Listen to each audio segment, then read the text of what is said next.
ड्रामे के अगले एक साथ में आप देखेंगे कि शजीना मुस्तफ़ा के इस बिहेवियर से तंग आकर फैसला कर लेती है कि वो अपने पेरेंट्स के घर चली जाएगी। वो सोचती है कि वो कुछ दिनों के लिए अपने पेरेंट्स के घर जाएगी, क्योंकि मुस्तफ़ा तो उससे बहुत उलझता है और लड़ता है और उसका ज़रा भी ख्याल नहीं रखता। वो अकेली रहती है। उसने मुस्तफ़ा को कई बार समझाया कि उसे प्यार की भी ज़रूरत है, लेकिन मुस्तफ़ा उसकी परवाह ही नहीं करता। वो अपनी लाइफ में अब इस कदर बिजी हो चुका है और पैसे की दौड़ में इस कदर लग चुका है कि उसे कुछ और दिखाई ही नहीं देता। उसे ये भी दिखाई नहीं देता कि मुझे किस चीज़ की ज़रूरत है, और ना ही उसे ये दिखाई देता है कि उसका साथ मेरे और मेरे बच्चे के लिए किस कदर ज़रूरी है। ना ही उसे ये दिखाई देता है कि उसकी बातें मुझ पर कैसा असर डालती हैं।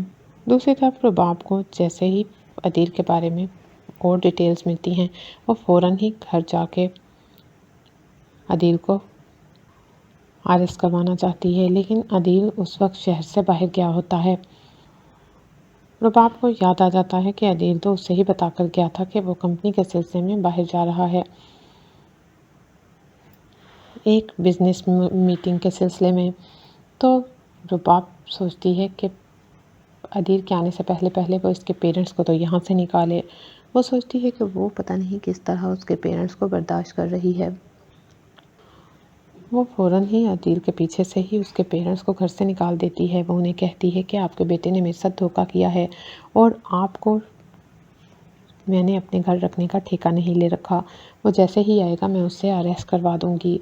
उसने मेरे साथ इतना बड़ा फ्रॉड किया है और मैं सोच भी नहीं सकती थी कि जिस शख्स पर भरोसा करके जिससे मैंने मोहब्बत की वो मेरे साथ ऐसा करेगा। अदील के वालिदैन जब ये सुनते हैं तो वो शर्मिंदगी से पानी पानी हो जाते हैं। रुबाब उन्हें कहती है कि आप यहाँ से चले जाएं, बेहतर इसी में होगा, यही होगा। अदील के पेरेंट्स अपना सामान समेटते हैं और वहाँ से चले जाते हैं। घर छोड़कर वो दरबदर हो जाते हैं। उन्हें समझ नहीं आती कि अब वो कहाँ जाएं। वो सोचते हैं कि वो अपनी बेटी सिदरा के पास जाएंगे। जावेद साहब कहते हैं कि नहीं, बेटियों के घर जाना ठीक नहीं।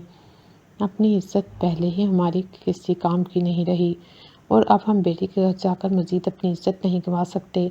इससे बेहतर है कि हम ओल्ड होम चले जाएं।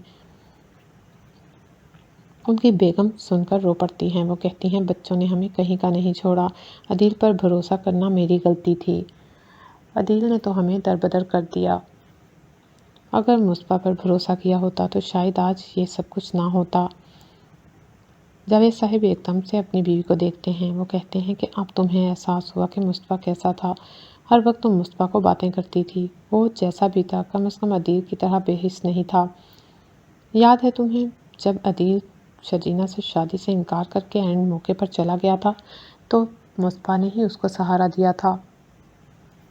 तुम जानती हो मुस्तफ़ा लाख निकम्मा सही, लेकिन वो एहसास करने वाला बच्चा है। हमने उसकी कदर नहीं की।